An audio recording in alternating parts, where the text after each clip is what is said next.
जय हिंद students, welcome to Chanakya coaching centre. बच्चों, आज है 29 अप्रैल और आज हम बात करेंगे पिछले 2-3 दिनों के कुछ इंपॉर्टेंट करंट अफेयर और उनसे जुड़ी हुई स्टैटिक इन्फॉर्मेशन की।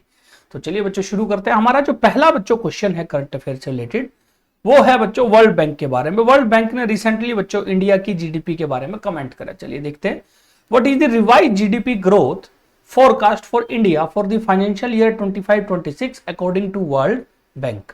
तो वर्ल्ड बैंक ने इंडिया की जीडीपी ग्रोथ रेट के बारे में क्या फोरकास्ट किया। बेसिकली उन्होंने पहले कुछ कहा था बाद में उस जीडीपी के बारे में, बट अभी उन्होंने रिवाइज किया है बच्चों। तो वो रिवाइज कितना ग्रोथ परसेंटेज उन्होंने कहा है, 6.3, 6.7, 5.9 या 6.1%। आंसर है बच्चों 6.3। तो वर्ल्ड बैंक ने पहले बच्चों ज्यादा कहा था, उन्होंने अब रिवाइज करके थोड़ा कम करके 6.3% का है। तो चलिए देखते हैं। The world bank has adjusted its projection for India GDP growth for the fiscal year 2025-26, lowering it from earliest estimate of 6.7% to 6.3%।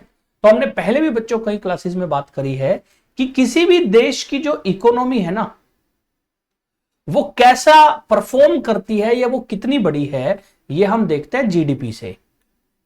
और जीडीपी को देखते हैं हम ग्रोथ परसेंटेज की, पिछले साल के मुकाबले इस साल वो कितने परसेंट ग्रो कर रही है। तो इस टाइम वर्ल्ड बैंक ने कहा है कि इंडिया की जीडीपी, ये जो हमारा बच्चों फाइनेंशियल ईयर 2025-26 है, इसमें इंडिया की जीडीपी ओवरऑल 6.3% के आसपास ग्रो करेगी।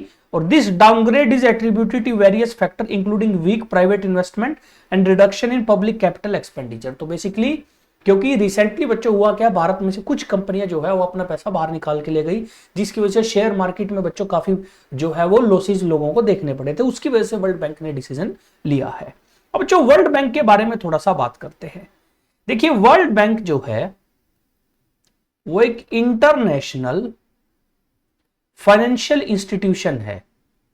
तो इंटरनेशनल फाइनेंशियल इंस्टीट्यूशन का मतलब है कि जैसे बच्चों जब आम आदमी को पैसे मांगने होते हैं वो बैंक के पास जाता है, जब किसी देश को पैसे लेने हो वर्ल्ड बैंक के पास जाता है। वर्ल्ड बैंक को एस्टेब्लिश किया गया था बच्चों 1944 में, और इसका जो हेडक्वार्टर है बच्चों वो वाशिंगटन डीसी में है, वाशिंगटन डीसी। और ये बच्चों यूनाइटेड नेशन के साथ मिलकर वर्ल्ड बैंक काम करता है बच्चों। वर्ल्ड बैंक जो है ये खुद एक बैंक नहीं है बच्चों, ये अलग अलग बैंकों का एक ग्रुप है बच्चों, अलग अलग इंस्टीट्यूशंस का एक नाम है। तो याद रखिए world bank itself is nothing.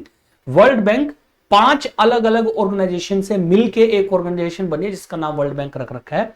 इसके अंदर बच्चों 5 फाइनेंशियल इंस्टीट्यूशंस हैं मेन जो हैं, और उन फाइनेंशियल इंस्टीट्यूशंस में से जो मेन 2 इंस्टीट्यूशन है, एक है IBRD international bank for reconstruction development, और एक है IDA international development association. 2 bank हैं बेसिकली, 2 ऑर्गेनाइजेशन है जो देशों को पैसा देते हैं बच्चों अपने यहां पे कंस्ट्रक्शन और डेवलपमेंट करने के लिए। बच्चों जैसे बैंकिंग सिस्टम काम करता है वैसे ही काम करते हैं। वर्ल्ड बैंक जो है बच्चों, इसका जो अभी प्रेसिडेंट है वो है बच्चों अजय बंगा, अजय पाल सिंह बंगा बेसिकली हैं। और ये एक इंडियन यूएस बच्चों बेसिकली बंदे हैं, ये यूएस के सिटीजन है बट इंडियन ओरिजिन के हैं। अगर बात करें वर्ल्ड बैंक की सीएफओ और एमडी बच्चों, वो अभी इंडियन है, उनका नाम है बच्चों अंशुला कांत। तो अभी एक कमाल की चीज क्या है बच्चों, वर्ल्ड बैंक में बहुत सारे इंडियन ओरिजिन के लोग जो है बड़ी बड़ी पोस्टों पे बैठे हुए हैं। तो अभी प्रेसिडेंट जो है वो है अजय बंगा, और सीएफओ और एमडी जो मैनेजिंग डायरेक्टर है वो है अंशुला कांत, जो इंडियन इकोनॉमिस्ट है बच्चों। ठीक है, तो याद रखिए वर्ल्ड बैंक का हेडक्वार्टर वाशिंगटन डीसी, और वर्ल्ड बैंक ने इंडिया की जीडीपी को बोला है कि 6.3% के आसपास ग्रो करेगी इस फाइनेंशियल ईयर में बच्चों। नेक्स्ट बच्चों बात करते हैं, which country successfully tested a non nuclear hydrogen bomb using magnesium hydride. तो इनमें से किस देश ने रिसेंटली बच्चों एक नॉन न्यूक्लियर हाइड्रोजन बॉम्ब बनाया है using a magnesium hydride? Option है जापान, रशिया, यूएसए या चाइना। आंसर है बच्चों चाइना। देखिए बच्चों रूटीन में एटम बम आपने सुना होगा। एटम बम जो है वो बेसिकली एक न्यूक्लियर प्रोसेस से बनाया जाता है जिसको हम बोलते हैं बच्चों न्यूक्लियर फिजन। इसी तरीके से एक और बम होता है बच्चों जिसको हम बोलते हैं हाइड्रोजन बम। हाइड्रोजन बम जो है वो बेसिकली बहुत ज्यादा बच्चों जो है गर्मी पैदा करता है, और ये एक एटॉमिक प्रोसेस से बनता है जिसको हम बोलते हैं न्यूक्लियर फ्यूजन। और न्यूक्लियर फ्यूजन जो है आप मान के चलिए ये एक बहुत खतरनाक जो है बच्चों रिएक्शन है और ये बहुत खतरनाक बम होता है। लेकिन चाइना ने रिसेंटली बच्चों एक केमिकल जिसको मैग्नीशियम हाइड्राइड बोलते हैं उसका इस्तेमाल करके एक छोटा सा बच्चों उन्होंने नो न्यूक्लियर हाइड्रोजन बम बनाया है। तो China has successfully tested a no nuclear hydrogen bomb that utilize magnesium hydride. Magnesium hydride में बच्चों बहुत सारी हाइड्रोजन के एटम होते हैं, उसको एक साथ रिलीज करवाया जाता है जिससे बहुत गर्मी पैदा होती है बच्चों। Marking a major advancement in clean energy based military technology. और ये जो बस 2 किलो का बच्चों जो बेसिकली उनका डिवाइस था और इस 2 किलो से बहुत बड़ा गैस का बच्चों गुब्बार इन्होंने क्रिएट किया जिसका टेम्परेचर 1000 डिग्री सेल्सियस तक चला गया बच्चों, जो कि देखने में बच्चों न्यूक्लियर एक्सप्लोजन जैसा लग रहा था जो हाइड्रोजन बम का होता है, बट रियलिटी में बच्चों ये वो नहीं था और ये नॉन न्यूक्लियर था। इसको छोटे और बड़े लेवल पे दोनों पे बच्चों इस्तेमाल किया जा सकता है। नेक्स्ट बच्चों बात करते हैं during which dates World immunization week 2025 observed. तो इनमें से किस डेट को वर्ल्ड इम्यूनाइजेशन वीक जो है वो दुनिया में ऑब्जर्व किया जाता है? May 1 to May 7, April 24 to April 30, April 10 to April 16, May 15 to May 21। Answer क्या होगा बच्चों?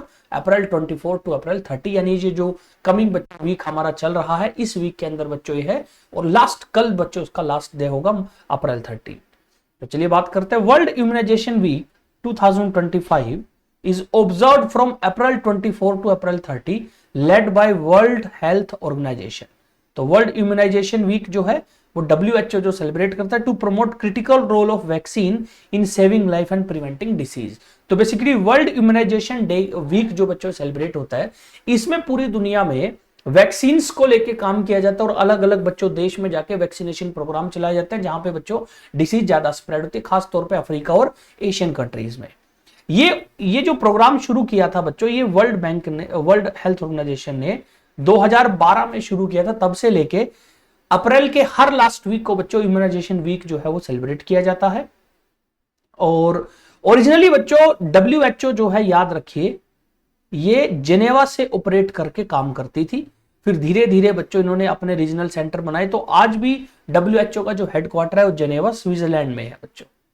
तो कई बार स्टैटिक वाला क्वेश्चन आ जाता है इसका कि WHO का हेडक्वार्टर कहाँ है, वो जेनेवा स्विट्जरलैंड में और ये वर्ल्ड बैंक के नीचे ही बच्चों एज एजेंसी काम करती है।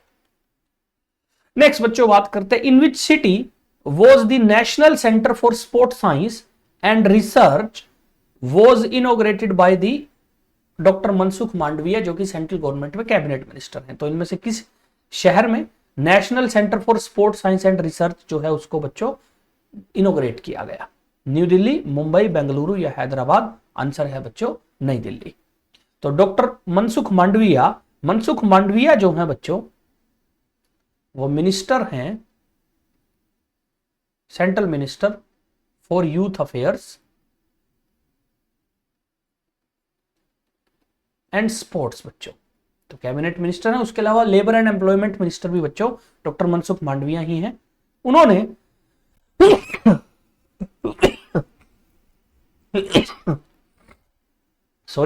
तो उन्होंने बच्चों एक जो है वो नया सेंटर एस्टेब्लिश किया है जिसका नाम है national centre for sports science and research जो कि इंदिरा गांधी स्टेडियम नई दिल्ली में बच्चों लोकेटेड है। अब बच्चों देखिए स्पोर्ट्स जो है ना हमें ऐसा लगता है कि उसमें कोई रिसर्च वाला है, उसमें साइंटिफिक कोई स्टडी है ही नहीं, बट हर स्पोर्ट्स जो है उससे बहुत कनेक्शन होता है बच्चों उसका साइंस के साथ। तो उसकी वजह से आप एक चीज देखोगे कि खास तौर पे एथलेटिक्स वाले गेम में जब आप कई बार देखते हो कि एक नॉर्मल सा प्लेयर बहुत अच्छा परफॉर्म करता है क्योंकि बच्चों उस गेम की साइंस और बॉडी में जो बायोलॉजिकल मसल्स वगैरह उनकी बच्चों साइंस के ऊपर वो बहुत अच्छा काम करता है। तो ये जो NCSSR होगा बच्चों इसका मेन यही होगा कि जो स्पोर्ट साइंस फील्ड होता है यानी स्पोर्ट और साइंस जहां पे एक दूसरे से मैच करते हैं वहां पे बच्चों जो है उस फील्ड में रिसर्च करेंगे और इनोवेशन करेंगे और आगे पढ़ाएंगे लोगों को।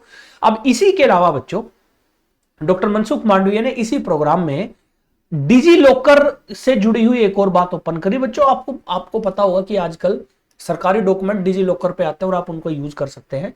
तो कई बार जो भारत की सरकार की तरफ से या स्टेट गवर्नमेंट की तरफ से जो सर्टिफिकेट मिलता है ना स्पोर्ट्स से रिलेटेड अब वो भी जो है बच्चों डिजी लॉकर पे डिजिटली आया करेंगे। तो डॉक्टर मनसुख मांडविया ने इसके साथ बच्चों ये जो national centre for sports and science and research के, इसके साथ इन्होंने सर्टिफिकेट के बारे में भी बताया कि वो डिजिटली आप डिजी लॉकर पे अवेलेबल हुआ करेंगे। नेक्स्ट बच्चों बात करते हैं एक इंटरनेशनल रिकॉग्निशन के बारे में बच्चों। Who was conferred with the French honor officier dans other de art de s de letters बच्चों for contribution to cinema। Basically France में एक बच्चों ऑर्गेनाइज इंटरनेशनल अवार्ड है बच्चों, लेटर ऑफ आर्ट्स बच्चों। तो इसको बेसिकली नॉर्मल रूटीन में लेटर ऑफ आर्ट, इस तरह का order of letter of art बोल देते हैं बच्चों। तो order of letters of arts, इस टाइप से बच्चों उसका ही इंग्लिश नाम है। वो बच्चों सिनेमा के कंट्रीब्यूशन के लिए जनरली या आर्ट के लिए कंट्रीब्यूशन के लिए मिलता है, वो फ्रांस के लोगों को मिलता है। बट रिसेंटली एक इंडियन को बच्चों अवार्ड मिला है और आपको बताना ये अवार्ड किसको मिला है। मीरा नायर, जोया अख्तर, पायल कपाड़िया या दीपा मेहता। और ये बच्चों देखिए ये वो हैं और इनके बच्चों ये जो है वो ये अवार्ड लगा हुआ है और इनका नाम है बच्चों पायल कपाड़िया। तो चलिए बात करते हैं पायल Kapadia. An acclaimed filmmaker was awarded the French honor officier dans ordre de art des lettres in recognition of her significant contribution to the world to cinema. Her debut feature film was All We Imagine as Light, achieved international acclaim by winning prestigious Grand Prix at Cannes Film Festival। अब कमाल क्या है बच्चों, ये जो movie थी ना ये इंडो फ्रेंच मूवी थी। इंडो फ्रेंच बोले तो इंडिया और फ्रांस से रिलेटेड मूवी थी, प्लस इसमें जो कैरेक्टर थे वो भी इंडिया और फ्रांस के थे, जिसमें फ्रेंच लैंग्वेज का भी इस्तेमाल किया गया। और उसने कान फिल्म फेस्टिवल, जो बच्चों फ्रांस में बहुत फेमस इंटरनेशनल फिल्म फेस्टिवल होता है, उसमें बच्चों इस मूवी ने ग्रैंड प्री अवार्ड जीता। जिसके बाद फ्रांस को लगा कि शायद हमें इनको रिकॉग्नाइज करना चाहिए, इसलिए उन्होंने इनको बच्चों रिकॉग्नाइज किया है। अब बच्चों एज अ कंट्री अगर आप फ्रांस को देखोगे तो फ्रांस बच्चों यूरोप के बिल्कुल वेस्ट की तरफ कंट्रीज में से है और साइज वाइज काफी बड़ा कंट्रीज है बच्चों। और इनकी फ्रांस की कैपिटल है बच्चों पेरिस। और फ्रांस के ठीक उधर दूसरी तरफ आप देखोगे ये इंग्लैंड बच्चों यूके है, यहाँ पे स्पेन है, राइट साइड में बच्चों लग्जमबर्ग, बेल्जियम, नीदरलैंड, जर्मनी, ये सारे देश हैं बच्चों। फ्रांस की अगर बच्चों आप करेंसी की बात करो जनरली, क्योंकि वो यूरोजोन का पार्ट है, तो फ्रांस में करेंसी के तौर पे यूरो इस्तेमाल होती है। और फ्रांस के जो प्रेसिडेंट है बच्चों वो बड़े फेमस हैं, कई बार बच्चों उनके बारे में आपको जो है खबरों में देखने को मिलता है, वो है इमैनुअल मैक्रोन बच्चों, इमैनुअल मैक्रोन। और फ्रांस के जो प्राइम मिनिस्टर हैं उनका नाम है बच्चों फ्रैंकोइस बेरियू, फ्रैंकोइस बेरियू बच्चों। तो फ्रांस इंडिया का बच्चों एक बहुत अच्छा दोस्त आप मॉडर्न टाइम में कह सकते हो। दूसरा, फ्रांस से अभी अभी बच्चों हमने राफेल जेट की एक दोबारा डील करी है। तो जो राफेल फाइटर एयरक्राफ्ट है बच्चों, वो जो पहले भी हमने इंडियन एयरफोर्स के लिया था, वो बेसिकली बच्चों हमने दोबारा नेवी के लिए ऑर्डर किया। और राफेल याद रखिए बच्चों फ्रांस से हम लिया करते हैं। नेक्स्ट बच्चों बात करते हैं शेंजू 20 मिशन के बारे में। Which country launch the Shenzhou 20 mission to its Tiangong space station. तो इनमें से किस देश ने शेंजू 20 एक बच्चों जो स्पेस से रिलेटेड मिशन है वो बच्चों लॉन्च किया, जो कि तियांगोंग स्पेस स्टेशन के लिए जाएगा बच्चों। ऑप्शन है चाइना, रशिया, साउथ कोरिया या जापान। आंसर है बच्चों चाइना। तो शेंजू 20 was launched by China as part of ongoing effort to develop and utilize the space station Tiangong. This marked the 15th crew space flight under the Shenzhou program. The launch took place from the Jiuquan Satellite Launch Center using the Long March 2F rocket. तो बच्चों basically China जो है उसका अपना एक space station है बच्चों, जो कि स्पेस में चारों तरफ लगभग 480 किलोमीटर की हाइट के ऊपर बच्चों अर्थ के चक्कर काट रहा है। अब स्पेस स्टेशन क्या होता है, सपोज कीजिए हमारे यहां से एस्ट्रोनॉट बच्चों ऊपर जाएंगे तो वो कहीं तो रुकेंगे। अब वो अपना जो बच्चों जिस वो अपने व्हीकल में गए वो व्हीकल कहीं तो रुकेगा, क्योंकि उनको बच्चों ऐसा तो है नहीं कि कार की जैसे व्हीकल के अंदर बैठना है, उनको बच्चों रिसर्च भी करनी है, उनको एक्सपेरिमेंट भी करना है, उनको बच्चों और दूसरी चीजें भी देखनी है, तो उनको बड़ी जगह चाहिए। तो स्पेस में सैटेलाइट जैसे चारों तरफ पृथ्वी के घूमती है, ऐसी बच्चों अर्थ के चारों तरफ एक बच्चों बहुत बड़ा ऑब्जेक्ट घूमता है जिसको हम बोलते हैं स्पेस स्टेशन। अभी बच्चों अगर आप देखो तो और ये कितनी हाइट पे घूमता है? अप्रोक्स बच्चों 500 किलोमीटर, 400 450 किलोमीटर हाइट पे बच्चों ऐसे घूमते रहते हैं। अब इस टाइम दुनिया में दो ही स्पेस स्टेशन है बच्चों जो पृथ्वी के चारों तरफ घूम रहे हैं। एक है आईएसएस इंटरनेशनल स्पेस स्टेशन, एक है बच्चों तियांगोंग। इंटरनेशनल स्पेस स्टेशन जो है बच्चों उसमें कई एजेंसी है, नासा है, यूरोपियन स्पेस एजेंसी है, जाक्सा है, जापानीज स्पेस एजेंसी, उसके अलावा रोस कोस्मोस जो रूस की स्पेस एजेंसी है। बट तियांगोंग जो है वो अकेला चाइना का है बच्चों। और दूसरी बात, तियांगोंग लगातार डेवलप हो रहा है, यानी इसमें अलग अलग पार्ट्स जो है वो ऐड किए जा रहे हैं। इसीलिए चाइना ने स्पेशल सेंजोई मिशन जो है वो इंट्रोड्यूस किया था कि जो तियांगोंग है उसमें और बच्चों जो है चीजें हम ऐड कर सके। तो सेंजोई 20 मिशन जो है बेसिकली वो तियांगोंग इंटरनेशनल स्पेस स्टेशन में इनके लोग जाते हैं, क्रू बच्चों जनरली 3 लोगों का क्रू इसमें जाता है और वो तियांगोंग स्पेस स्टेशन में जाके बच्चों काम करते हैं।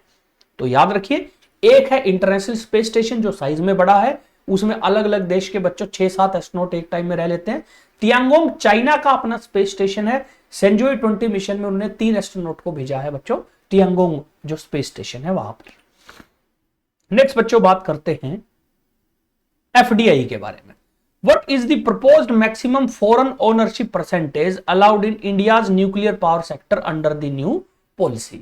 तो बेसिकली बच्चों एक चीज होती है उसको बोलते हैं फॉरेन डायरेक्ट इन्वेस्टमेंट यानी एफडीआई। ये है फॉरेन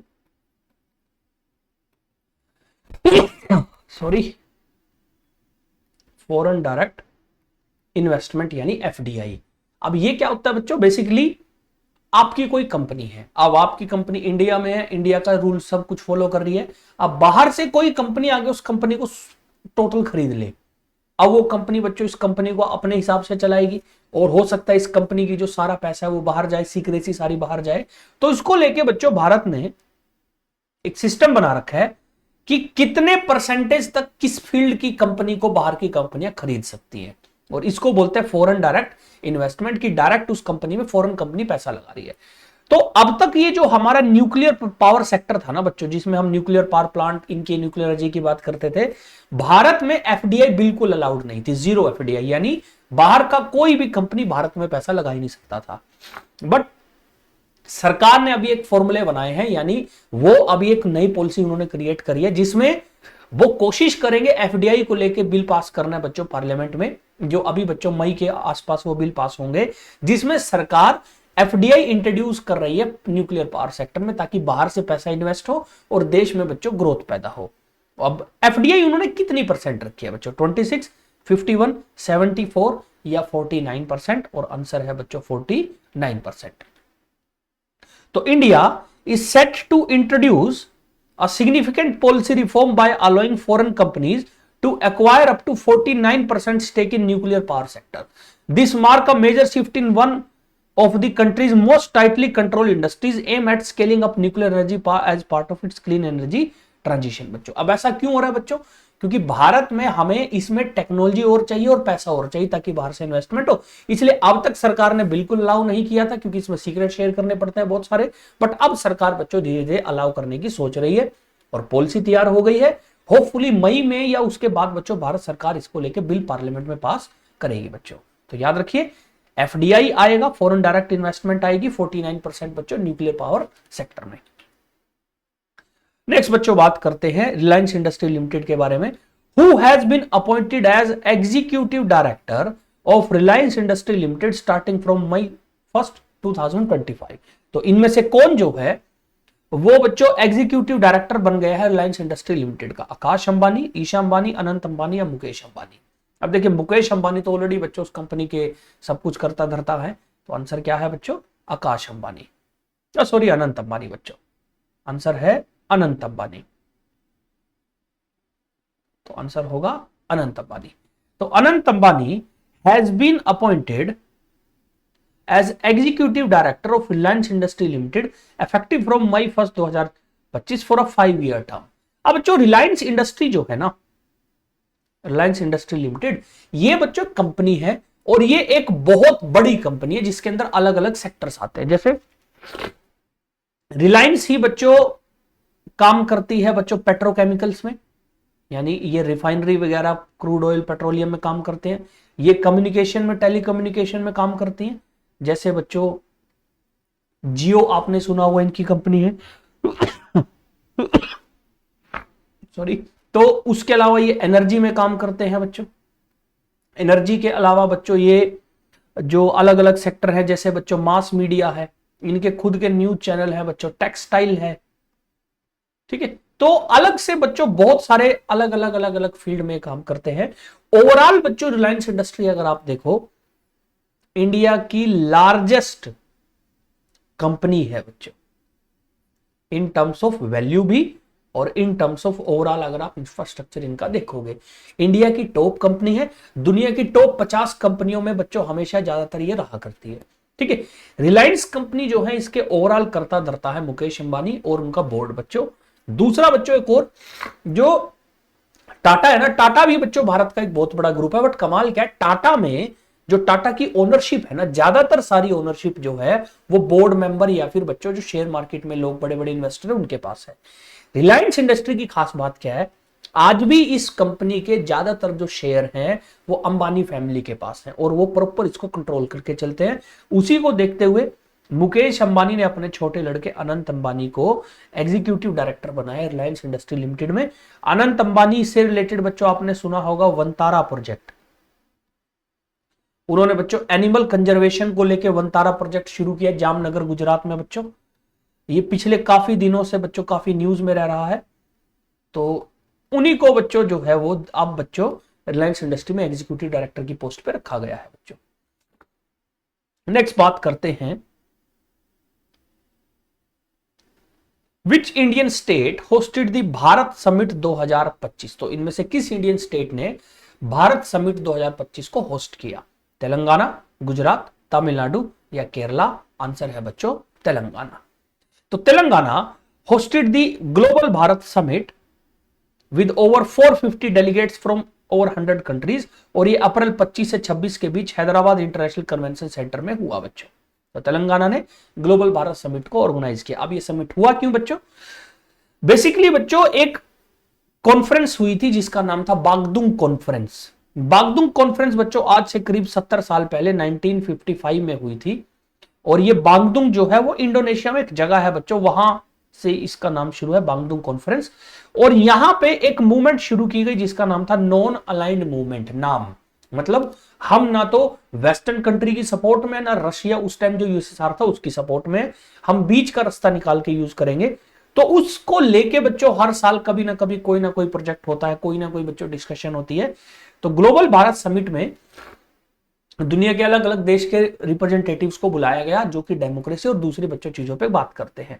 तो the summit promote democracy and justice while showing how state can shape international cooperation. और इस समिट की बच्चों जो थीम थी वो थी डिलीवरिंग ग्लोबल जस्टिस बच्चों, ठीक है। नेक्स्ट बच्चों बात करते हैं, थोड़ी सी बात करते हैं बच्चों तेलंगाना की। तेलंगाना की जो कैपिटल है बच्चों वो हैदराबाद है, और तेलंगाना के अगर आसपास स्टेट देखोगे तो नीचे आंध्र प्रदेश, लेफ्ट साइड में महाराष्ट्र, छत्तीसगढ़ और ओडिशा है बच्चों। और आंध्र प्रदेश और तेलंगाना 2014 में बच्चों सेपरेट हुए और दो अलग अलग स्टेट बने, आंध्र प्रदेश और तेलंगाना। और हैदराबाद बच्चों फिर तेलंगाना की कैपिटल बनेगी, इससे पहले आंध्र प्रदेश की कैपिटल थी। तेलंगाना के इस टाइम जो बच्चों गवर्नर हैं उनका नाम है Jishnu Dev Sharma. Chief minister Revanth Reddy BJP जो कांग्रेस पार्टी के हैं बच्चों। स्टेट एनिमल है स्पॉटेड डियर और स्टेट बर्ड है इंडियन रोलर बच्चों। लोकसभा सीट 17 है और राज्यसभा सीट है बच्चों 7 और लेजिस्लेटिव असेंबली है 119। इसके अलावा इन्हीं के पास बच्चों लेजिस्लेटिव काउंसिल भी है। तो आपको ये पता होना चाहिए बच्चों कि भारत में 6 स्टेट ऐसे हैं जिनके पास स्टेट में भी 2 हाउस हैं, यानी जनरली एक होता है लेजिस्लेटिव असेंबली या विधानसभा, बट 6 स्टेट ऐसे हैं जिनके पास 2 हाउस होते हैं। और वो 6 स्टेट कौन कौन से हैं? बिहार, यूपी, महाराष्ट्र, कर्नाटका, तेलंगाना और आंध्र प्रदेश बच्चों। ये 6 स्टेट हैं, और ये याद रखिए ये वो 6 स्टेट हैं जिनके पास बायकैमरल स्टेट लेजिस्लेचर है। बायकैमरल स्टेट लेजिस्लेचर का मतलब है 2 हाउस हैं स्टेट में, जैसे लोकसभा राज्यसभा होती है ना पार्लियामेंट में, सेम उस तरीके से बाकी भारत के जो स्टेट है बच्चों सबके पास सिंगल सिंगल हाउस है जिसको लेजिस्लेटिव असेंबली बोलते हैं, बट तेलंगाना के पास लेजिस्लेटिव काउंसिल भी है जिसमें 40 मेंबर्स हैं बच्चों। और आज का बच्चों हमारा आखिरी क्वेश्चन है, which state government has launched the Resham Sakhi Yojana to economically empower rural women. तो इंडिया में कौन से स्टेट में रेशम सखी योजना को शुरू किया गया है? मध्य प्रदेश, पंजाब, हरियाणा या उत्तर प्रदेश? आंसर है बच्चों डी, उत्तर प्रदेश। और आप बच्चों तुक्का भी मार सकते हो कि रेशम सखी योजना क्या है। रेशम बोलते हैं सिल्क को, तो ये बेसिकली बच्चों जो स्कीम है ये सिल्क से रिलेटेड है और वुमेन से रिलेटेड है बच्चों। चलिए बात करते हैं। The Uttar Pradesh government has launch the Resham Sakhi Yojana to economically empower rural women. The scheme will allow women to earn income through sericulture by raining silkworm at home. तो एक स्पेशल टाइप का एग्रीकल्चर होता है बच्चों जिसको बोलते हैं सीरीकल्चर। और सीरीकल्चर क्या होता है? रीडिंग ऑफ सिल्क वोम, यानी जो सिल्क वोम है बच्चों उसको पालते हैं, उससे रेशम का धागा बनाते हैं, उसको फिर मार्केट में बेचते हैं। तो ओरिजिनली उत्तर प्रदेश गवर्नमेंट प्लान कर रही है कि करीब 2000 वुमेन्स को बच्चों इसमें ट्रेनिंग दी जाएगी ताकि वो अपने घर पे बच्चों सिल्क को पैदा कर सके, जिससे बच्चों उनकी इनकम थोड़ी जनरेट होगी। It is being implemented jointly by state rural livelihood mission and the silk department बच्चों। और वुमेन्स जो हैं उनको मलबरी और तुषार सिल्क के बारे में ट्रेनिंग मिलेगी। अब देखिए बच्चों, सिल्क की अगर हम आपको वैरायटी बताएं तो पूरी दुनिया में सिल्क की जो बड़ी बड़ी मेन वैरायटी है बच्चों, पहली वैरायटी है उसको बोलते हैं मलबरी सिल्क, फिर एक सिल्क होता है उसको बोलते हैं एरी, फिर एक है मोगा, और फिर है बच्चों तुषार या फिर सार बच्चों। ज्यादातर ये बच्चों 4 वैरायटी बड़ी फेमस है, और जो तुषार है बच्चों फिर ये 2 और सब वैरायटी में मिलता है, वो है बच्चों टेम्परेट और ट्रॉपिकल। और इंडिया में बच्चों एक कमाल की बात क्या है, इंडिया वो एक लौता ऐसा देश है जिसमें सिल्क की लगभग सारी वैरायटी मिलती है। तो बेसिकली मलबरी और तुषार सिल्क में बच्चों लोगों को जो है इन महिलाओं को ट्रेन किया जाएगा ताकि फ्यूचर में बच्चों जब वो काम करें तो वो अर्निंग कर सके। ठीक है, तो ये था बच्चों आज का हमारा करंट अफेयर। मिलते हैं आपसे नेक्स्ट क्लास में। जय हिंद, जय भारत।